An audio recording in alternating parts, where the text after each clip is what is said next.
ለኢትዮጵያኖች አውስትራሊያ ይሻላል ወይስ አውሮፓ? አውስትራሊያን ከአውሮፓ ጋር ላነጻጸር። ከአውስትራሊያና ከአውሮፓ እስኪ የትኛው ነው ቀለል ያለ አፕሊኬሽን ፕሮሰስ ያለው ካላችሁ አውሮፓ ነው። በትምህርት ወደ አውስትራሊያ ሙቭ ማድረግ በጣም ከባድ ነው። ምክንያቱም ምንድነው አንደኛ አውሮፓ ላይ በጣም ብዙ ኦፕሽኖች አሉ በጉብኝት መውጣት የምትችሉባቸው። ጣሊያን አሁን በቅርቡ ደግሞ 500,000 የሚሆኑ ሰዎችን ከ2026 ከ2028 ልትወስድ ነው። ሀገርም ሀጉርም ስለሆነ አውስትራሊያ ውድ ነው። በጣም ውድ ነው። የምታገኙት ገቢም በጣም ጥሩ ነው። የቤት ኪራይ ውድ ነው። የምግብ ወጪ ውድ ነው። ቤተሰቦቻችሁን ከኢትዮጵያ ለማምጣትስ የትኛው አሪፍ ነው ካላችሁ ሰላም የጆቫኒ ፎሪት ፋሚሊያንስ እንዴት ናችሁ? ዛሬ ለየት ባለ ቪዲዮ ተመልሼላችኋለሁ። ይሄ ምንድነው አውስትራሊያን ከአውሮፓ ጋር ላነጻጸር ነው። እነዚህን ሁለት ኮንቲነንት በተለያዩ ዘርፎች ላነጻጸር ነው። ያው ለኢትዮጵያኖች ማለት ነው። የትኛው አህጉር ይሻለኛል፣ ለአውሮፓ ይሻለኛል ወይስ አውስትራሊያ ይሻለኛል ብላችሁ ለስደት እያሰባችሁ ያላችሁ ሰዎች እነዚህን ሁለት አህጉራት አነጻጽርላችኋለሁና እነዚህን ሁለት አህጉራት ማነጻጸርላችሁ አንደኛ ከሁለቱ የትኛው ነው ኢዚ ሙቭ ለማድረግ፣ ሁለተኛ ደግሞ በትምህርት በስራ ቤተሰብ ለመመስረት በኢሚግሬሽን በአሳይለም እያንዳንዱ ፖይንቶች አንስቼ የማነጻጸርላችሁ ይሆናል ማለት ነው። ያው መግቢያው ላይ እንደተናገርኩት ዛሬ ማነጻጸርላችሁ አውስትራሊያን ከአውሮፓ ጋር ነው።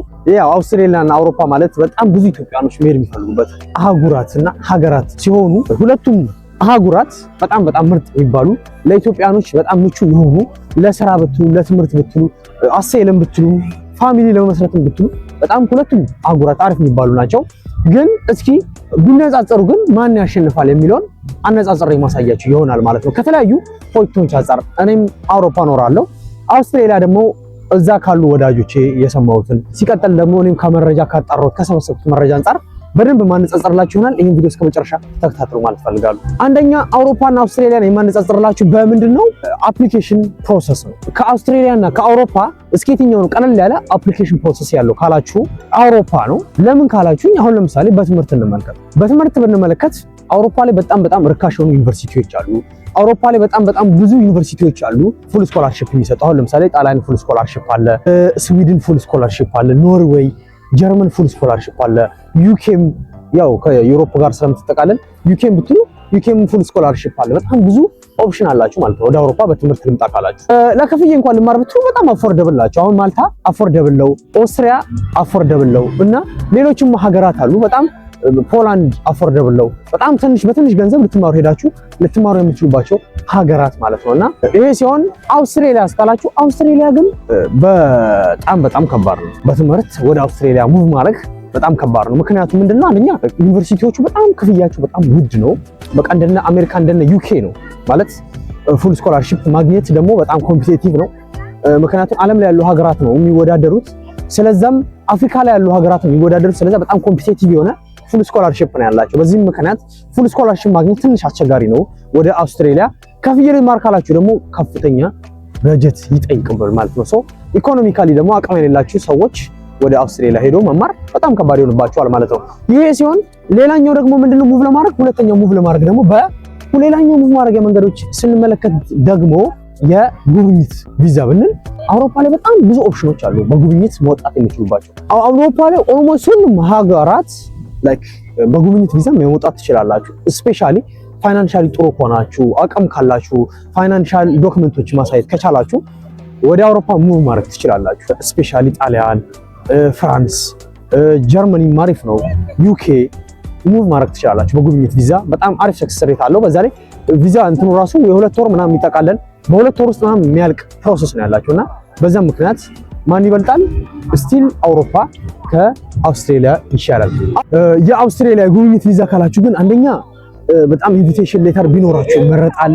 ሁለተኛ ደግሞ ላይክ ከእናንተ የሚፈልጉት ዶኩመንት ፋይናንሻል ዶኩመንቶች ጠንከር ያሉ ናቸው። በዛ ላይ ፕሮሰሱ በጣም ብዙ ጊዜ ይቆያል። በዛ ላይ ደግሞ ሪጀክሽንም አለ። በዛ ምክንያት ስቲል ማን ይሻላል? አውሮፓ ከአውስትራሊያ በጉብኝት ቪዛ ይሻላል። ሌላ በስራ ካላችሁ ደግሞ በስራ ከተመለከተን ስቲል በስራ ደግሞ ሁለቱም አሪፍ ናቸው። አሁን ስፔሻሊ በጉልበት ስራ ካላችሁ ሮሜኒያ አሁን ላይክ ትንሽ ተቀዛቅዟል እንጂ ሮሜኒያ በጣም አሪፍ ነው። ሌሎችም አንዳንድ ሀገራት አልፎ ያወጣሉ። ጣሊያን አሁን በቅርቡ ደግሞ 500,000 የሚሆኑ ሰዎችን ከ2026 ከ2028 ልትወስድ ነው። እንደዚህ አይነት እድሎች አሉና አውሮፓ አሪፍ ነው በጉልበት ስራ። አውስትራሊያ እስካላችሁ አውስትራሊያም ደግሞ በጉልበት ስራ አልፎ ይወስዳሉ፣ ግን በጣም ኮምፒቲቲቭ ነው። ሲክ .com.au ቪዲዮ ሰርቼላችኋለሁ ቲክቶክ ላይ። አሁን እሱን ብታዩት ምንድነው ዩቲዩብ ላይ ሰርቼላችኋለሁ። አሁን እሱን ብታዩት ምንድነው ለጉልበት ሰራተኞች የሚሆን የተለያዩ የስራ አይነቶች አሉ። ነገር ግን በጣም ኮምፒቲቲቭ እና በሱ ምክንያት ትንሽ አስቸጋሪ ነው ማለት ነውና እንጂ ላይክ ስቲል በጉልበት ስራም መሞከር ትችላላችሁ ወደ አውስትራሊያ።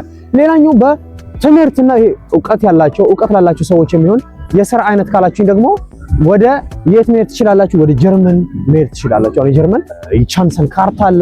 ወደ ጀርመን በኢዩ ካርድ መሄድ ትችላላችሁ። እነዚህ እድሎች አሉ።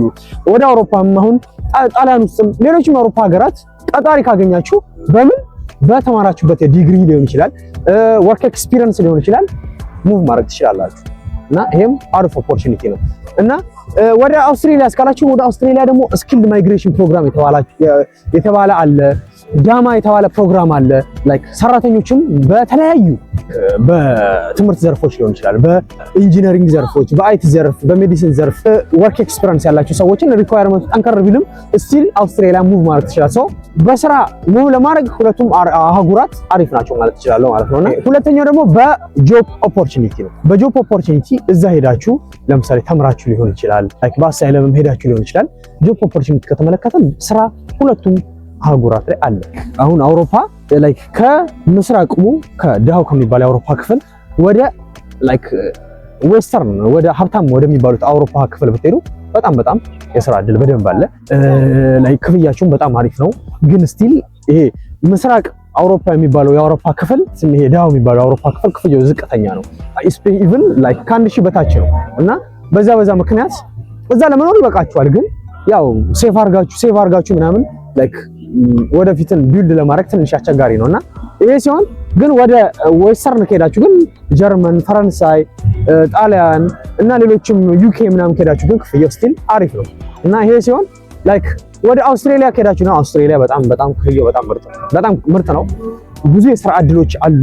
ስራ በማውጣት ልትቸገሩ አትችሉም። በቃ የተለያዩ ከትናንሽ ስራዎች ጀምሮ ከዴሊቨሪ ጀምሮ ከኮንስትራክሽን ጀምሮ ከቻይልድ ኬር ላይክ አዛውንት መጠበቁ እነዚህና ሬስቶራንት፣ የሆቴል ስራዎች በጣም ብዙ ስራዎች አሉና በዛ ላይ ደግሞ አውስትራሊያ አሁን በጣም አሪፍ የሚሆንበት ነገር ምንድነው? ስራዎች በእንግሊዘኛ ማግኘት ትችላላችሁ። አውሮፓ ላይ ችግሩ ምንድነው? አውሮፓ ላይ መጣችሁ ላይክ በስራቸው ለመስራት የነሱን ቋንቋ መልመድ አለባችሁ እና ይሄ ችግር ነው እና ስለዛ በቋንቋ ካላችሁ በቋንቋ ስራ ለመስራት አውስትራሊያ ይሻላል። በክፍያ አውስትራሊያ የተወሰነ ከአውሮፓ ክፍል ይሻላል። አሁን ጀርመንና ስዊዝ ሌላ ደግሞ እንደነ ዩኬ ናቸው አሪፍ እንጂ ሌሎቹ አውሮፓ ክፍሎች ትንሽ ክፍያቸው ከአውስትራሊያ አነስ ያለ ነው እና ይሄን አውስትራሊያ በጣም ክፍያው በጣም ምርጥ ነው እና ይሄን ይመስላል። ሌላኛው ደግሞ ምንድነው? ሌላኛው ሊቪንግ ኤክስፔንስ ነው። ሊቪንግ ኤክስፔንስ ከተመለከትን ከአውሮፓ ስንጀምር አውሮፓ አሁንም ምስራቅ አውሮፓ ላይክ ገበያቸውም ዝቅተኛ ቢሆንም ግን የኑሮ ደረጃውም ላይክ ማለት የኑሮ ወጪያቸውም ይሄ ሊቪንግ ኤክስፔንስ አነስ ያለ ነው። ሮሜኒያ፣ ፖላንድ ብትሉ ሌላ ደግሞ ይሄ ጀስት እንደነ ሰርቢያ እንደነ ቤላሩስ ምናምን ብትሉ ክፍያቸው ወጪያቸው በጣም ዝቅተኛ ነው። ሶ ሊቪንግ ኤክስፔንስ አነስ ያለ ነው። ወደ ምዕራብ አውሮፓ ግን ስትመጡ ወደ ዌስተርን ማለት ነው ወደድ ይላል። አሁን ጀርመን ብትሉ ወደድ ያለ ነው። ጣሊያን ብትሉ ወደድ ያለ ነው። ዩኬ ብትሉ፣ ፈረንሳይ ብትሉ፣ ስዊዝ በጣም ወድ ነው። ስዊዘርላንድ በጣም አሪፍ ገንዘብ ይገኝበታል ብያቸዋለሁ። ግን ስቲል በጣም ውድ ነው ስዊዘርላንድ ማለት ነው። ማን ነው አውሮፓ ሰው ቀለል ያሉም አሉ ወደድ ያለም አለ እና ሰው ማማረጥ ትችላላችሁ። አውስትራሊያ እስካላችሁ አውስትራሊያ ግን ውድ ነው። አንድ ሀገር ነው ሀገርም ስለሆነ አውስትራሊያ ውድ ነው። በጣም ውድ ነው። የምታገኙት ገቢም በጣም ጥሩ ነው። የቤት ኪራይ ውድ ነው። የምግብ ወጪ ውድ ነው። በዛ ላይ ደግሞ የቤት ኪራይ ምናምን በሳምንት ነው። እንዳሁን አውሮፓ ላይ በወር ምናምን ክፍያዎች አሉ። ግን እዛውን ባለፈው ዕለት አውስትራሊያ ያሉ ሰዎችን አውርቼ ነበረ። ክፍያው በየሳምንቱ ነው። ክፍያችሁ ደሞዛችሁን በየሳምንቱ ነው። ላይክ የቤት ኪራይ ምናምን የምከፍሉትም በየሳምንቱ ነው እና ይሄ ላይክ ትንሽ እንትን ያደርገዋል ማለት ነውና ትንሽ ወደድ ያደርገዋል ማለት ነው። በየሳምንቱ ነው ቤት ኪራይ ምናምን የምከፍሉትና ይህን ይመስላል ማለት ነውና ሰው ሊቪንግ ኤክስፔንስ ካላችሁ አውስትራሊያ ትንሽ ወደድ ይላል ከአውሮፓ ውስጥ ካሉ ሀገራት ማለት ነው። ምክንያቱም አውሮፓ ውስጥ ረከስ ያሉ ሀገራትም ስላሉ ማለት ነው። ኦኬ ፋሚሊ ለመመስረት ፋሚሊ ሪዩኒፊኬሽን ቤተሰቦቻችሁን ከኢትዮጵያ ለማምጣትስ የትኛው አሪፍ ነው ካላችሁ በዚህ ደግሞ ላይክ ሁለቱም አሪፍ ናቸው። ግን አውስትራሊያ በጣም ከባድ የሚባል ፕሮሰስ ነው ያላቸው። ስትሪክት የሆነ ፕሮሰስ ነው ያላቸው። በጣም ጊዜ ይወስዳል።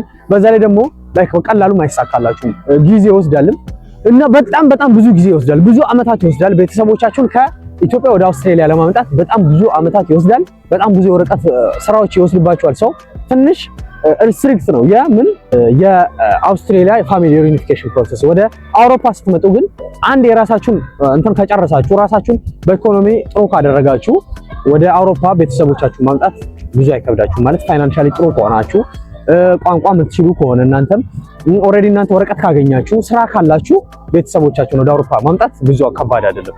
ግን አውስትራሊያ ያስቸግራል። ያው እንዳልኳችሁ አውሮፓም የሚያስቸግሩ ቦታዎች አሉ። እንደ አሁን ለምሳሌ ስዊዝ ከበድ ይላል።